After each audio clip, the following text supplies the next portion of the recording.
Welcome to the PDA Parenting Podcast. This show will be dedicated to supporting parents raising kids with PDA autism. I'm your host, Amy Kotha, a parent coach and a mom to a PDAer myself. This podcast is here to provide you with practical insights, real-life experiences, and expert guidance to help you better understand your child and to parent from a place of connection, empathy, and understanding. Whether you're new to PDA or you're already familiar with the journey, you're in the right place. Hey friends, it's Amy. Welcome back to the podcast. Have you ever sat in a parenting Facebook group and watched the parents debate whether to tell their child about their adoption story or whether to tell them that they're autistic, something that is an integral part of their child's story and identity? If you have, you know how heated it can get, right? Some parents are on one side saying, be open immediately, day one. And then others are passionate about, don't label them. It'll change how they see themselves. And those of us who are raising adopted or neurodivergent kids, or both, especially PDAers, can feel so stuck in the middle, especially parents, I would say, of younger kids or maybe teenagers who were just recently diagnosed. We want to get it right. We want to protect them. We're terrified of saying the wrong thing, of possibly triggering pain for them, or even worse, of causing shame. So that tension between protecting and truth-telling has been a part of my own parenting story from the very beginning. Both of my daughters were adopted from Calcutta, India. So Maya came home at 9 months and Devika came home at 14 months. They both spent their first months in an orphanage. It was the same orphanage, but they were there at different times. And those early experiences are completely woven into who they are. And I always think back to our pre-adoption work, like all of the preparation that was involved in that. We had to read books and take parenting classes and take adoptive parenting classes. And we heard over and over about the importance of being open with our kids and sharing their story with them. We were taught about something called a life book. If you haven't ever heard of that, it's like a book you put together, like a scrapbook maybe, or a photo book where you put pictures, maybe descriptions, anything that helps tell your child's story, maybe before even they were adopted, and then when they were adopted, and if you know about their birth parents, their bio parents, maybe something about that. If they came, if they were born in a different country, maybe it would include that type of information. But life books were talked about a lot at that time, and they were also discussed as a crucial tool to use actually with your child. Like, don't make the life book until your child is old enough to do it with you. So, I guess you're putting it together in a creative, visual way that the child is invested in and that they really enjoy and that they're going to keep referring back to maybe throughout their lives. So it's a great tool. So before either of my kids were born, being the true Pinterest mom that I had planned to be, I had an entire cabinet full of albums and scrapbooking supplies. I love creative projects like that, and this was right up my alley. I was so ready to create their books with them. Oh my God, I was so excited. Well, per usual, didn't quite go according to the picture in my head. Neither of my kids actually wanted to really talk about their adoption in the way that I always assumed that we would. And I know you think PDA completely shocking, maybe not. But we were completely open with our kids from day one. And I mean, it's pretty obvious that they're adopted when you see the girls with me, because like my kids have always said since they were little, they would say, Mom is white chocolate, they are milk chocolate. Their dad is Indian though, so when our family was all together, no one would assume that the girls were adopted. But when they were with me, pretty obvious.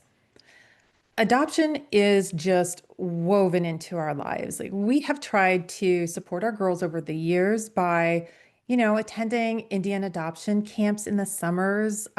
There's a great one in Colorado and a heritage camp. And then our agency that we used out of Oklahoma, they had one as well. So we would go to those. We also have good friends who adopted from the same orphanage as well. We're very close with them. And we celebrate the day that we became a family for each of the girls on their respective adoption days. So it's just it's just always been there. It just is. But my younger daughter, Devika, never really wanted long conversations or deep explanations about anything adoption related, which is totally fine. But it's been incredibly important that she knows that part of who she is because sometimes, and rarely, but sometimes something will trigger this deep fear of loss and abandonment that is inside of her. And interestingly, some people refer to this as the primal wound. And by that, they mean this primal wound that develops when a birth mother and child are separated by adoption, like shortly after childbirth. So Davy will sometimes be triggered and she can quickly become super panicked. And she knows, though, what it is. And for many years has been able to tell me, hey, mom, I need you really close to me right now. I'm feeling scared of being abandoned. And it isn't something that I've ever given her the words to. She has come to this on her own through her own education and knowledge of herself. So I'm sure our talking to her in small pieces over the years and her learning through discussions in her camps and with therapists off and on, that has all taken root. I remember once about 5 years ago now, we were living in Montana at the time and we were staying at a lake, just floating around on these giant inflatable pink flamingos that we have. They are so cool. And she was on her flamingo and she had gotten turned around so that she was facing out toward the middle of the lake instead of at me. And all of a sudden, she just got completely panicked and actually had a bit of a panic attack. And she was screaming, and it terrified me because this was very out of character for her. So of course, I ditched my flamingo and swam over to her, and she was only maybe 6 feet from me. But when I got to her, she was in a complete panic because she had just suddenly felt alone and abandoned. Like something had just triggered inside of her. Like it's almost like that object permanence instinct. If you know about that, that object permanence instinct had just cut out. And that moment really stuck with me. And not because it was dramatic, but it really was, but because it showed me just how deeply those early experiences live in her body, even if we never talk about them. And that's her way of processing, not mine. And my job has been to honor that, to let her own her story in the way that feels safest to her. And sometimes that's been hard for me because I felt like maybe we should talk about it, but I've always let her lead. And maybe you felt that way too. There's this tension between wanting to help your child understand themselves, but being afraid of saying too much or too soon, or, with a PDA or especially making the conversation feel like a demand, like you expect them to talk about it. You're expecting them to think about it and, maybe have a conversation. But when it feels like a demand, then you're risking the child putting up a wall, resisting, or becoming angry or withdrawing. And that's what we're talking about today. What happens when our kids don't want to talk about it, and how to help them integrate their truth without pushing too hard or avoiding it altogether. And it's not just adoption stories that feel complicated. I see the exact same struggle in families who are navigating a diagnosis. So, a diagnosis like autism or PDA. Parents get stuck because the messages are polarizing. So, in adoption circles, some people believe that you should be completely open from day one. Others think it's better to wait until your child is a little older and they can have a better understanding. Then, in autism and PDA communities, it's similar. People argue about labels, identity first language, diagnosis sharing. So parents end up paralyzed, right? They've maybe tried to explain and their child had a meltdown, got really angry, or completely shut down. And that reaction scared them. So if you've tried and it didn't go well, please don't beat yourself up because I've been there. And if that is you, hear this. A meltdown or a shutdown after a conversation like that doesn't mean that you did it wrong. All it means is that the child's nervous system wasn't ready at that moment. When we share big truths like adoption stories, trauma history, diagnostic information, we aren't just sharing facts. We're activating nervous systems, not only theirs, but our own, because we are usually going into these conversations a little nervous. Luckily, neuroscience can help us make sense of this. Whether our kids are 6 or 16, their brains are constantly developing and reorganizing, just in different ways.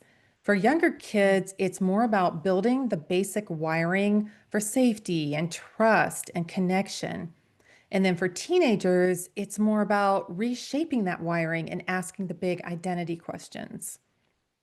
Dan Siegel actually talks about adolescence as a period of massive brain remodeling. So when kids start asking, like the who am I, where do I belong, what's wrong with me, and that's the one I think we hear the most, it's really the perfect time to start deepening the conversation, but only if their nervous system feels safe. And that's not just an idea either. Neuroscience research actually backs this up. Bruce Perry reminds us we remember trauma through state and body before we remember it in story. So, just like the example of Devika's sudden panic episodes. And that's true for younger children as well. They often feel the story in their bodies long before they can put it into words. And that's why a child might not be ready for verbal discussion, especially if they're not teenagers yet. And especially if their trauma was pre-verbal, like with adoption or neglect. And for PDA kids, the moment something feels like a demand, even if it's a demand to understand yourself, their nervous system says, nope, too risky. That's a demand. So, how do we know when to talk and how much to share? I like to think about it using something that I call the safe story framework. So, we start with the S, start with safety, regulation first, conversation later.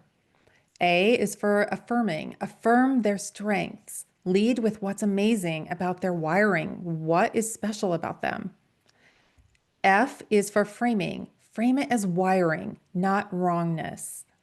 E is for engaging. So engage in ongoing conversation. So think of it as just dripping in information as they can handle it and just being ready to walk away or end the conversation if the child isn't ready. And that's just okay. Disclosure isn't about dumping information. It's about building a ladder of safety that your child can climb one rung at a time. And while we don't want to rush these conversations before a child's ready, there's another side that we have to look at as well, and that is the risk of silence. Some kids reach adolescence or adulthood and they discover their story by accident, like maybe from a medical document or another person, and then they feel betrayed. And honestly, I get it. We all do it. Avoidance out of fear is so understandable, but silence can be wounding. We can actually hold both truths. It's okay to wait for readiness, but it's not okay to hide forever out of fear. Our job is to create an environment where truth can emerge safely so we can plant seeds of their story and identity early and let those seeds grow when the time is right. And research actually backs this up. So, kids who understand their adoption or their diagnosis earlier, in honest, supportive ways, of course, have stronger self esteem and advocacy skills later. So, the danger isn't in telling too early, it's in telling without safety. And for Devika, that looked like letting her lead. And I think that's really what is best with most of our kids, if not all. So when she says, that's my trauma from adoption, she's making meaning. She is connecting body sensations, emotions, and her memory pathways the way healing actually happens. It's this process of integration. For me, the work was stepping back and trusting that her nervous system knew what it could handle. And your child might show it in totally different ways, and that's okay. What matters is that we're watching for the cues underneath. So when your child avoids talking about their diagnosis or their adoption, don't panic. Just notice what they're communicating through their body and through their behavior. Are they saying, I'm overwhelmed, or this feels too big right now? Your response can be absolutely simple, like, I hear you, I'm here, we can just talk about it whenever you're ready. No biggie. And that's not avoidance, that's co regulation. We want to meet them where they are and let them lead. These conversations aren't just about story either, they're also about state. So when we focus on the nervous system instead of the behavior, remember, we change everything. And if you're listening right now and thinking, I really want to understand this whole nervous system piece better, I've got you. That's why I'm teaching my Focus on the Nervous System to Change Behavior workshop on December 5th. What we're going to do is explore how safety, threat, and connection, they all come together and drive everything from meltdowns to avoidance. And if you want to go even deeper, I'm also leading Robyn Gobbel's Raising Kids with Big Baffling Behaviors, which is a 12-week parenting experience that begins in January. And I've also adapted that course to be PDA affirming. But both courses help you move beyond the what do I even say into how do I help us feel safe enough to connect? Because when the nervous system feels safe, the story can finally unfold. So if you've been scared to talk about adoption or diagnosis or trauma, I want you to know all that fear means is that you care deeply. You're not going to ruin your child by getting it imperfect. The goal here is not a perfect script.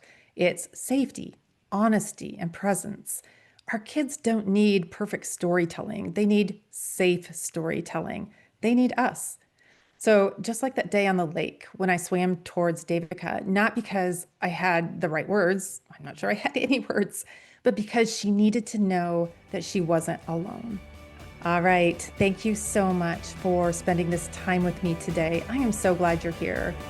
Keep taking those deep breaths, drinking your coffee while it's still warm when you can, and being the amazing, amazing parent that you are. I'll meet you back here next time.